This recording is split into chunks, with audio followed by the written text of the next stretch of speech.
Sa ngalan ng Ama at ng Anak at ng Espiritu Santo, Amen. ang pagpapala at kapayapaan mula sa Diyos na Ama natin at sa Panginoong Hesukristo naway sumainyo.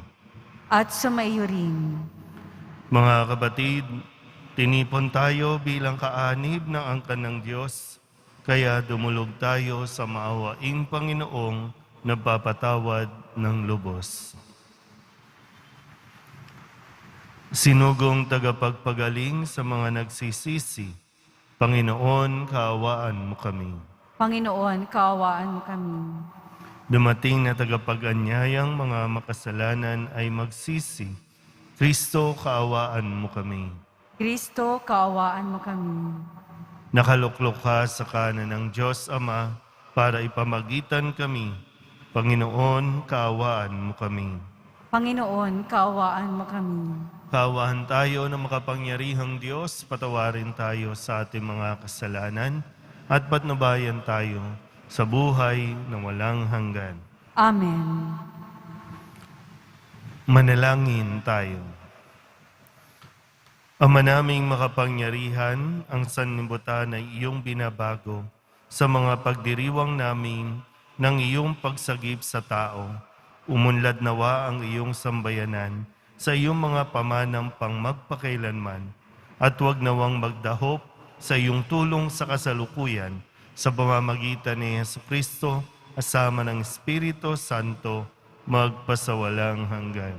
Amen. Magsiupo na po ang lahat.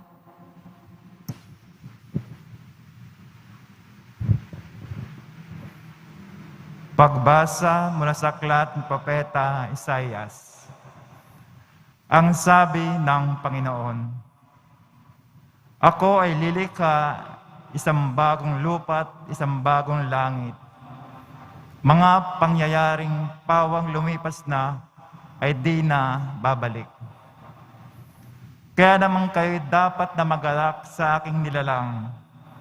Yamang nilikha ko itong Jerusalem ng aking pakay maging kagalakan ng mga hinirang. Ako mismo'y magagalak dahil sa Jerusalem at sa kanyang mamamayan. Do'y walang panambitan o kaguluhan. Do'y wala ng sanggol na papanaw. Lahat ng titira doon ay mabubuhay ng matagal. Ituturing pa rin kabataan pa ang edad 100. Ang hindi umabot ng gulang na ito ay pinarusahan. Magtatayo sila ng tahanang kanilang titirhan. Sa tanim na ubas ay sila ang aani. Ang salita ng Diyos. Salamat sa Diyos. Poong sa akin nagligtas, ang dangal mo'y aking galak. Poong sa akin nagligtas, ang dangal mo'y aking galak. O Panginoon ko, sa iyong ginawa, kita'y pinupurit, ako'y niligtas. Kaya kaaway ay di na nakuhang matuwa't magalak. Mula sa libingang daigdig ng patay, hinang mo ako at muling binuhay. Ako nakasama nilang napabaon sa kailaliman. Poong sa akin nagligtas, ang dangal mo'y aking galak. Purihin ang poon, siya ay awitang ng lahat ng tapat na mga hinirang. Iyong gunitain ang mga ginawa ng Diyos na banal. Ang kanyang ginawa ay alalahanin at pasalamatan. Hindi nagtatagal yung kanyang galit at ang kabutihin niya ay walang wakas. Ang abang may hapis at tikmag sa luha sa buong magdamag. Sa bukang liwayway ay wala ng lungkot, kapalit ay galak. Poong sa akin nagligtas, ang dangal mo'y aking galak. Kaya't ako'y dinggin, ikaw ay mahabag sa akin, o poon, ako ay pakinggan. Mahabag ka, poon, ako ay dinggin mo at iyong tulungan.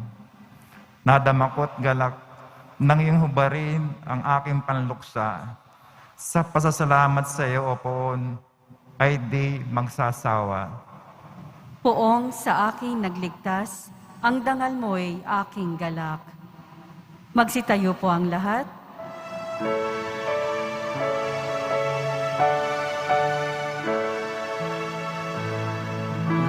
Nagpupuri kami sa'yo, Panginoong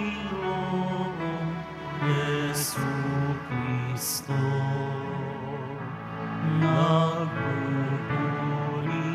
kami sa'yo, Panginoong Jesucristo. Matuwid ang dapat gawin, masama'y iwasan natin, at tayo ay bubuhayin. Ang Diyos ay isa sa atin, atin siyang makakapiling. Nagpupuri kami sa'yo, Panginoong Jesucristo.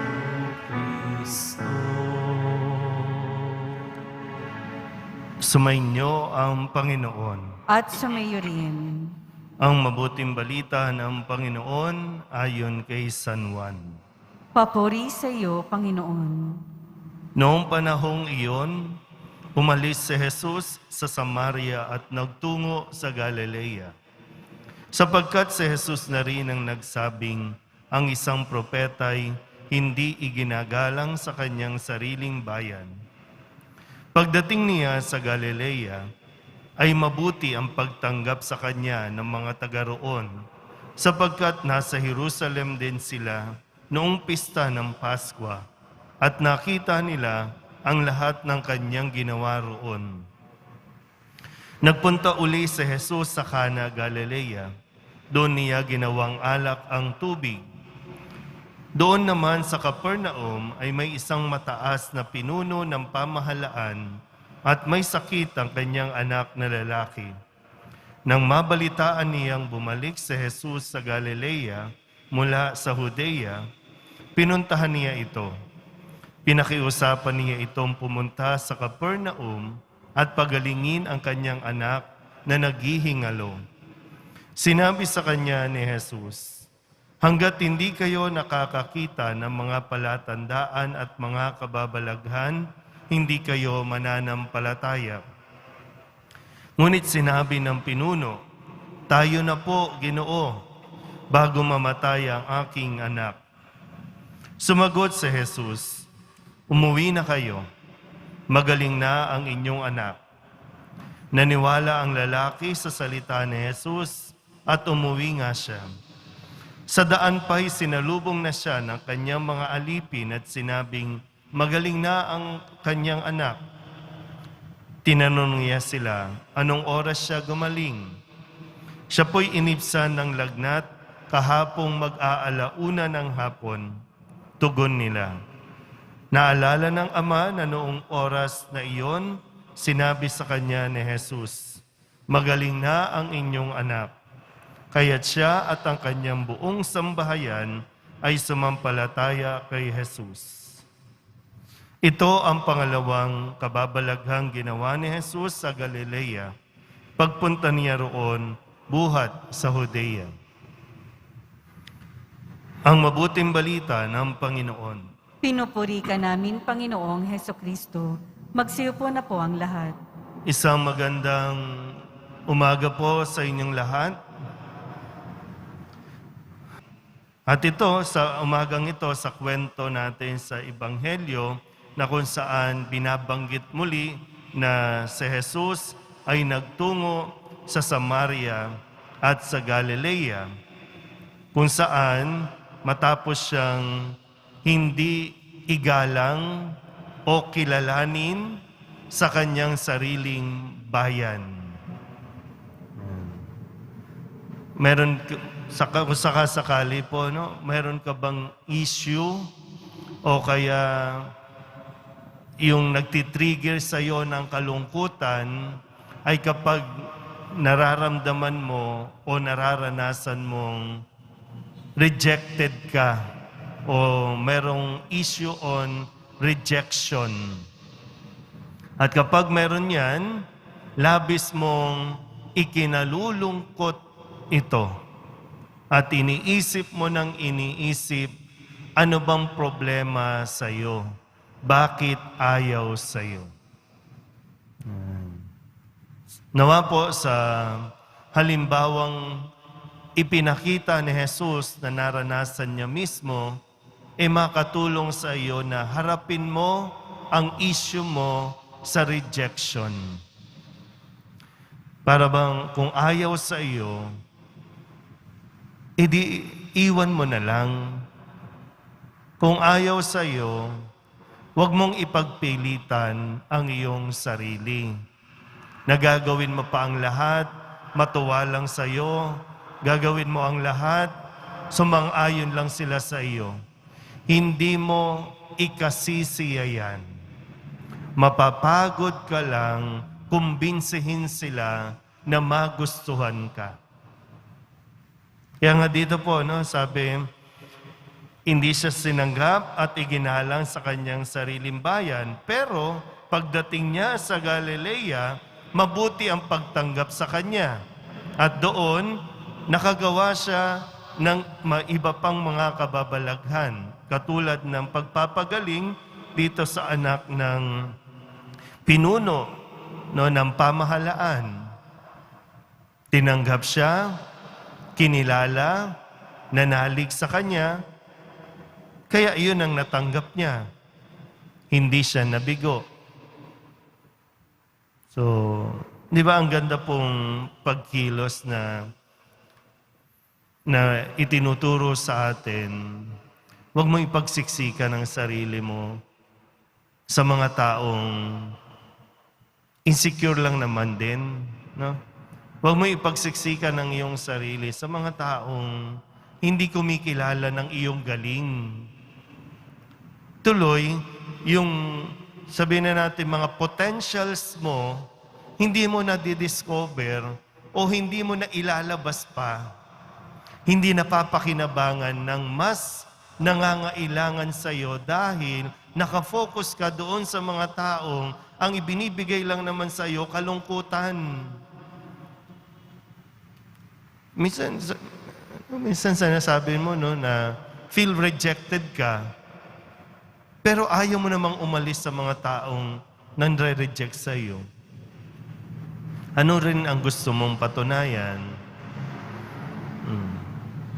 So, sana po, maka-move on tayo, makausad tayo, nang sa ganon mas magamit mo ang talento mo, ang galing mo, o kung ano pa mang mayroon ka sa mga taong higit na nangangailangan ng iyong presensya, ng iyong oras, at ng iyong galing. Kasama natin ang poong Jesus Nazareno sa pagtupad at pagganap ng ating mga misyon. At diyan mo makikita, diyan mo mas mararanasan yung tunay na saya, tunay na kaligayahang gusto mong maranasan. Amen?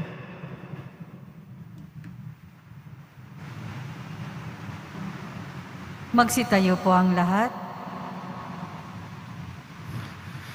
Dahil sa pagtitiwalang tutugunin ng Diyos Ama ng buong kalugod-lugod ang ating mga kahilingan, kung tayo ay mananalangin sa Kanya ng may pananampalataya. Ang ating pong itutugon, Ama, pagalingin mo kami sa pamamagitan ni Jesus. Ama, pagalingin mo kami sa pamamagitan ni Jesus. Ang simbahan sa buong mundo naway maging isang simbolo ng mapagpagaling na gawain ni Kristo sa pamamagitan ng kanyang pagkalinga sa mga may karamdaman. Manalangin tayo. Ama, pagalingin mo kami sa pamamagitan ni Jesus. Ang mga doktor, nurse, at iba pang nangangalaga sa mga may sakit, naway magpakita ng habag at kabutihan ni Jesus sa pagkalinga sa pakinamaliit ng lipunan. Manalangin tayo. Ama, pagalingin mo kami sa pamamagitan ni Jesus. Itong Kwaresma, naway maging panahon ng paghilom at pagkakasundo para sa mga pamilya at pamayanan. Manalangin tayo. Ama, pagalingin mo kami sa pamamagitan ni Jesus. Ang mga may sakit at nagdurusa, naway makatanggap ng pagpapaginhawa at pagtataguyod mula sa kanilang pamilya, mga kaibigan at mga kapitbahay. Manalangin tayo. Ama, pagalingin mo kami sa pamamagitan ni Jesus. Idulog din natin sa Panginoon ang ating mga personal na kahilingan at mga panalangin para sa ating mga pamilya. Ganon din ang lahat ng mga misang pasasalamat, espesyal na intensyon at mga kaluluwa na hinihiling na ipagdasal sa misang ito.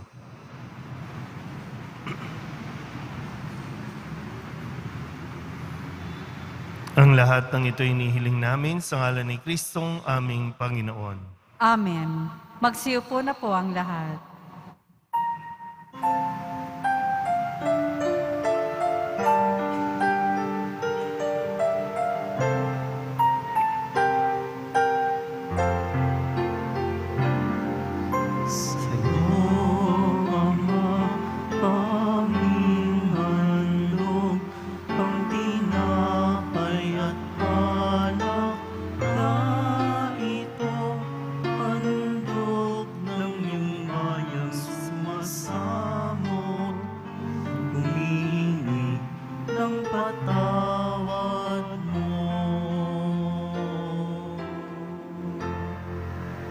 Magsitayo po ang lahat.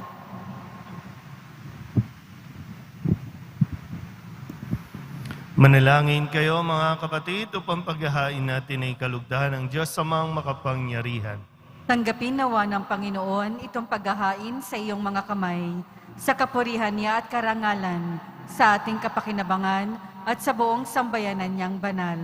Ama naming lumikha, sa paghahain namin sa iyo, kami naway makapakinabang upang sa pagkadalisay ng aming pamumuhay sa sanlibutan, kami magkaroon ng pagbabago para sa buhay sa kalangitan. Sa pamamagitan ni Jesucristo, kasama ng Espiritu Santo, magpasawalang hanggan. Amen. Sumainyo ang Panginoon. At sumaiyo rin. Itaas sa Diyos ang inyong puso at diwa. Itinaas na namin sa Panginoon. Pasalamatan natin ang Panginoong ating Diyos. Marapat na siya ay pasalamatan. Ama naming makapangyarihan, tunay ngang marapat na ikaw ay aming pasalamatan sa pamamagitan ni Jesucristo na aming Panginoon. Sa pagbabakasakali mong kami bubuti, isinugo mo si Jesucristo upang pangunahan kami. Bilang pagsunod sa iyong atas sa bigay, ipinahayag ng iyong anak ang iyong kalooban na ang mga apitdukha ay kanyang damayan. Ngayon ay iyong inihahandog ang pagkakataong aming maisaloob ang kanyang ganap at kusang paglilingkod upang sa iyo'y lagi kaming makasunod. Kaya kaysa ng mga anghel na nagsisiawit ng papuri sa iyo nang walang humpay sa kalangitan, kami nagbubunyi sa iyong kadakilaan. Santo, Santo, Santo, Panginoong Diyos ng mga hukbo, napupuno ang langit at lupa ng kadakilaan mo, o sana sa kaitaasan. Pinagpala ang naparirito sa ngalan ng Panginoon, o sana sa kaitaasan. Magsiluhod po ang lahat. Ama naming banal, ikaw ang bukal ng tanang kabanalan. Kaya't sa pamamagitan ng iyong Espiritu, gawin mong banal ang kaloob na ito upang para sa aming maging katawan at dugo ng aming Panginoong Hesukristo. Bago niya pinagtiis ang kusang loob na maging handog, hinawakan niya ang tinapay, pinasalamatan kaniya, pinaghati-hati niya iyon, iniabot sa kanyang mga alagad at sinabi, "Tanggapin ninyong lahat ito at kanin, ito ang aking katawan na ihahandog para sa inyo."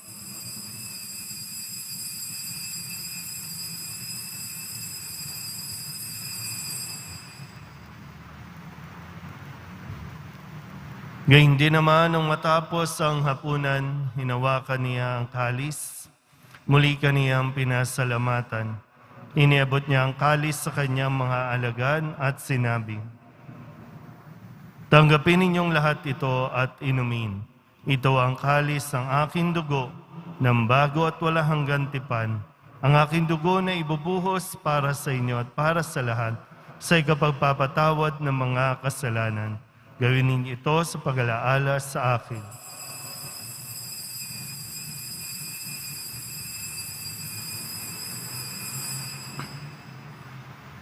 Magsitayo po ang lahat. Ipagbunyi natin ang misteryo ng pananampalataya. Si Kristo'y namatay, si Kristo'y nabuhay, si Kristo'y babalik sa wakas ng panahon. Ama, ginagawa namin ngayon ang pag-alaala sa pagkamatay at muling pagkabuhay ng iyong anak. Kaya tiniaalay namin sa iyo ang tinapay na nagbibigay buhay at ang kalis na nagkakaloob ng kaligtasan.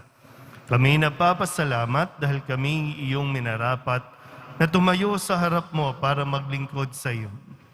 Isinasamo namin kami magsasalo-salo sa katawan at dugo ni Kristo ay mabuklod sa pagkakaisa sa pamamagitan ng Espiritu Santo.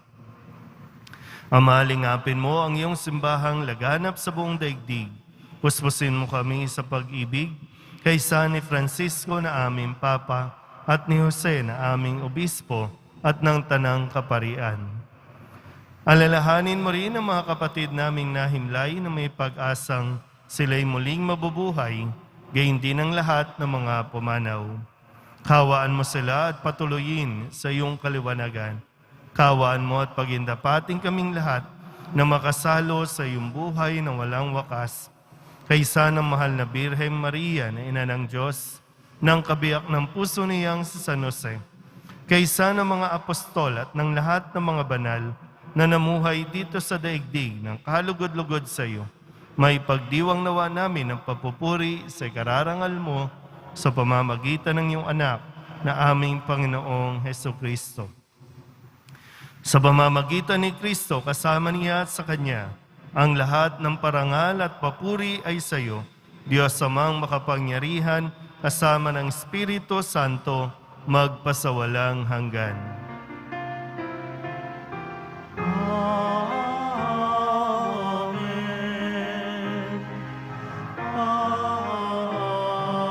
Amen. Buong kababaang loob tayong tumawag sa ating Panginoon ng Ama namin.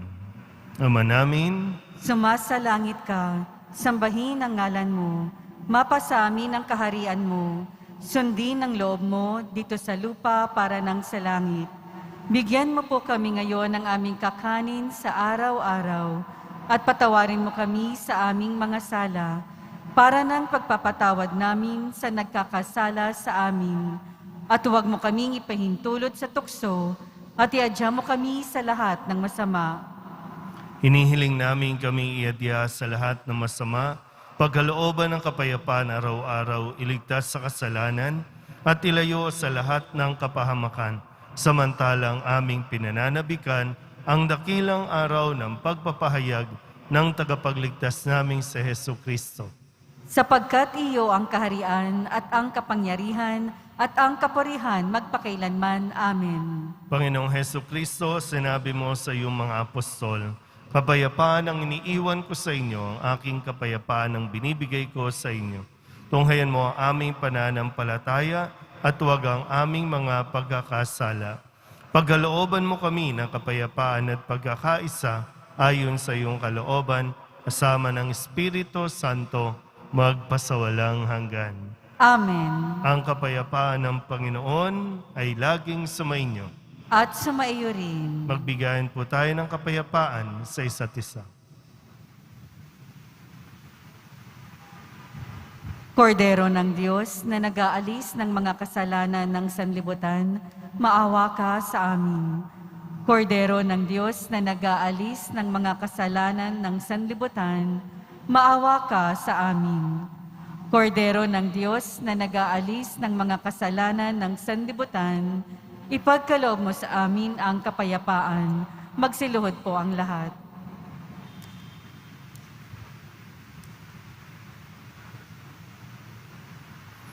Ito ang kordero ng Diyos.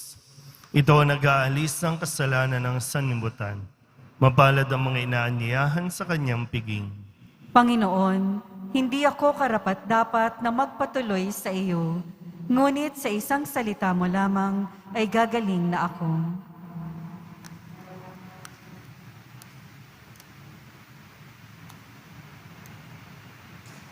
Katawan ni Kristo, Amen.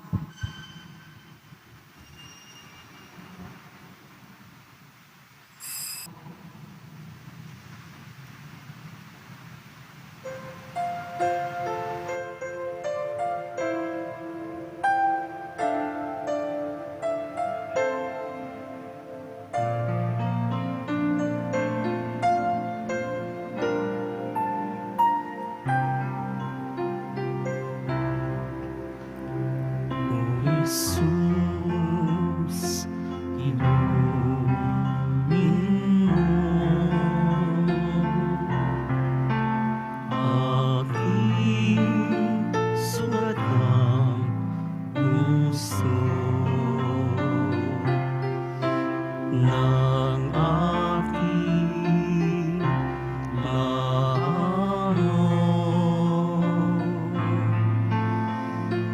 kapwa kong kasing bigo.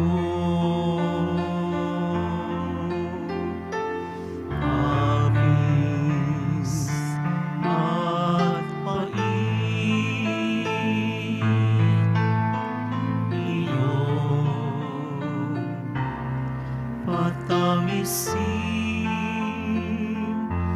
at hagdan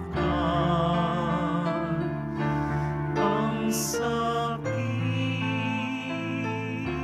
ng maglingasang ligid.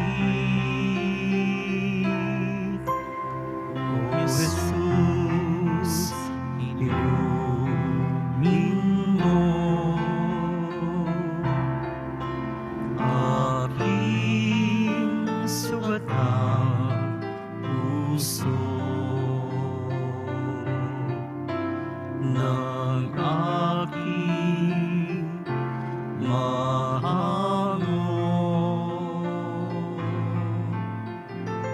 kapwa kong kasing bigo.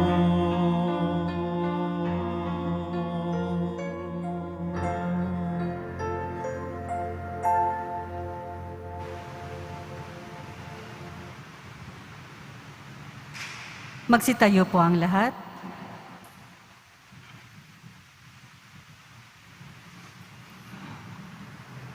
manalangin tayo. Ama naming mapagmahal, ang aming banal na pakikinabang ay sanawang bumago at bumuhay sa amin at siya ring magpabanal at mag-akay sa amin sa iyong piling sa pamamagitan ni Jesucristo kasama ng Espiritu Santo magpasawalang hanggan. Amen. Sumainyo ang Panginoon. At sumayo rin. Manalangin tayo para sa pagbabasbas. Mahal na pong Jesus Nazareno, inihayag mo sa pamamagitan ng krus ang walang maliw na pag-ibig ng Diyos sa sangkatauhan. Pakinggan mo ang kahilingan ng iyong angka na nagsusumamo sa iyo. Makamtanawa nila ang iyong katugunan at tanggapin ang kasagutan na may utang na loob na tinatanaw. Basbasan din po ninyo mga dala-dala nilang mga imahin at dasalan at lahat ng mga may karamdaman. Sa pamamagitan ng bendisyon na ito, naway maalala nila ang mga pangako nila noon sa binyag na ikaw ang kanilang ibigin at paglilingkuran bilang Panginoon magpasawalang hanggan. Amen. At papalain kayo ng makapangyarihang Diyos, Ama at Anak at Espiritu Santo. Amen. Mayo kayong taglay ang kapayapaan ng poong Jesus Nazareno. Salamat sa Diyos. Magandang umaga po.